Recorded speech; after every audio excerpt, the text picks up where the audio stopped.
Esta semana se cumplen 5 años del estallido de la pandemia del COVID-19, una tragedia mundial que acabó con la vida de millones de personas, dejando otros tantos con secuelas. En estos días queremos trasladar nuestro cariño a todas ellas, a las personas que fallecieron en sus casas, en los hospitales, en las residencias, niños, jóvenes, pero especialmente mayores. Muchos fallecieron sin el acompañamiento de sus familiares, pero de la mano y con el consuelo de un profesional sanitario o de atención social. Y no cabe mayor gratitud. Aquellos meses fueron un golpe emocional durísimo para excelentes profesionales que luchan por la vida y en la mayoría de las ocasiones ganan la batalla, como sucede en la sanidad madrileña.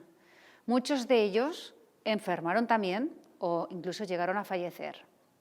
La Comunidad de Madrid fue una de las regiones más perjudicadas en la primera ola. A pesar de las alertas de la Organización Mundial de la Salud, que llegaron incluso desde enero, febrero, marzo, el Aeropuerto Internacional de Madrid-Barajas permaneció abierto y los grandes eventos en esta región de alta densidad, como en el resto de España, se celebraron sin ninguna política sanitaria por parte del Gobierno de la Nación, a pesar de nuestros avisos desde Madrid.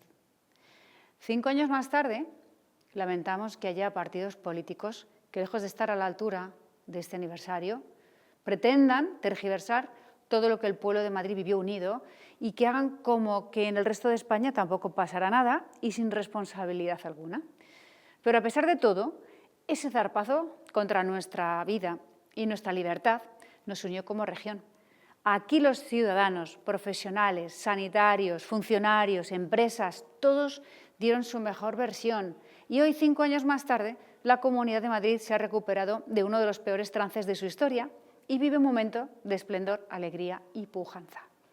En vista, sin embargo, de la manipulación constante, de las campañas de descrédito y de la instrumentalización de la tragedia por parte de algunos que deberían responder por su pésima gestión y de sus medidas inconstitucionales, quisiera recordar algunos hechos. No fue hasta que Madrid se puso al frente y tomó las riendas de la situación que el Gobierno central reaccionó. Entre enero y febrero de 2020, los responsables del Gobierno central, que tienen la obligación de encargarse de vigilar las alertas sanitarias, y más aún cuando son internacionales, nos dijeron que estos serían 2 o 3 casos con los síntomas de una gripe común, permitieron manifestaciones, conciertos, bodas. La alta densidad de población de Madrid fue víctima de aquello. Todos los días viajan en el metro de Madrid más de 2 millones de personas, más que toda la población de algunas regiones españolas. Decidimos actuar y fuimos los primeros en cerrar los colegios, universidades y residencias de mayores con el rechazo frontal del Gobierno de Sánchez, que trató de paralizar estas medidas que resultaron vitales. Un Gobierno central que venía desoyendo de manera irresponsable los avisos de la Organización Mundial de la Salud. Aunque al principio se nos prohibió comprar material sanitario y perdimos semanas esenciales, cuando los médicos, enfermeras o celadores tenían que cubrirse con plásticos y bolsas de basura, la Comunidad de Madrid pudo abrirse paso en el mercado internacional y actuar por la vida, sin resignarnos.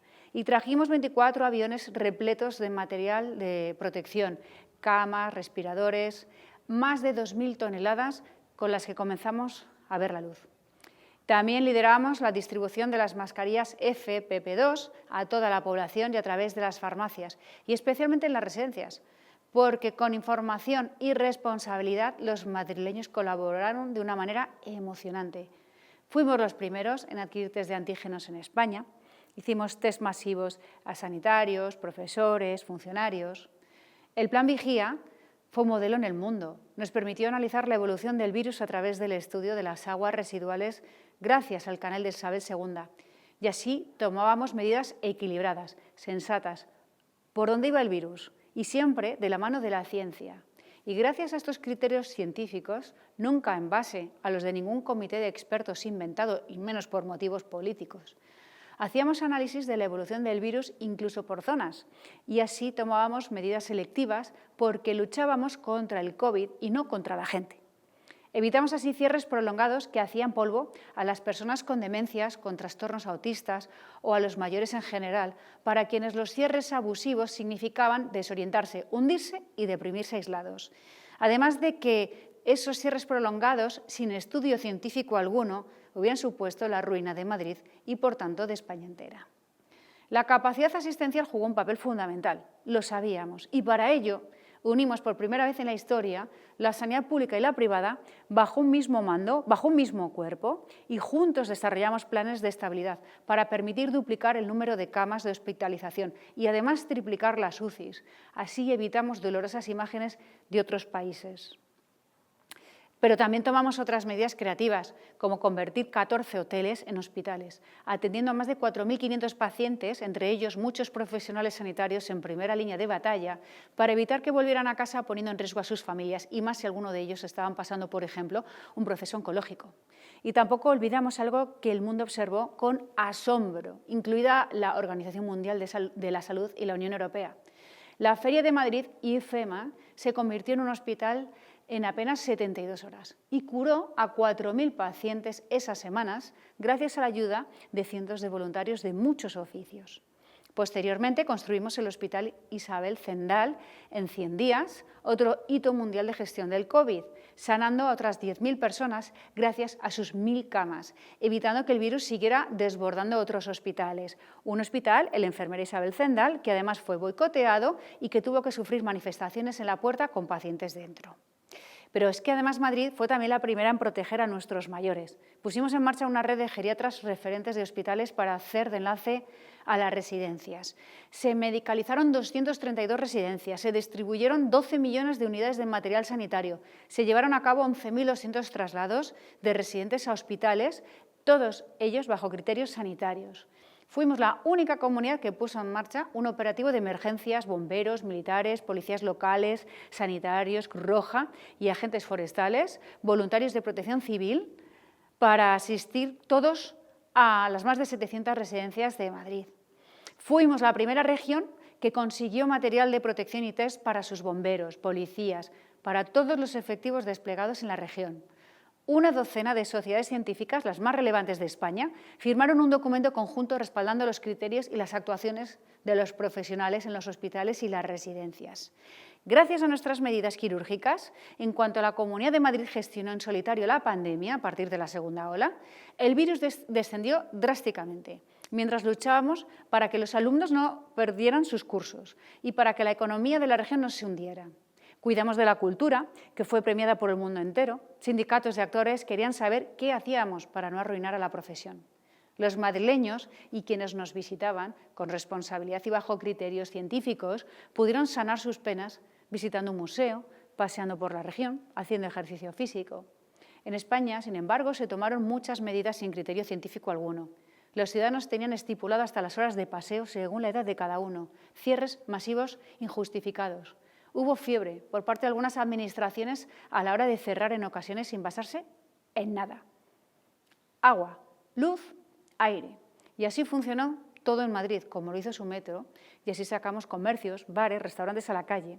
Muchos frivolizaron y estigmatizaron nuestro modo de vida, nuestra cultura y el sector servicios, que en la Comunidad de Madrid es fundamental. Pero entre críticas infundadas, las familias podían verse en una terraza, los mayores estar acompañados de sus nietos.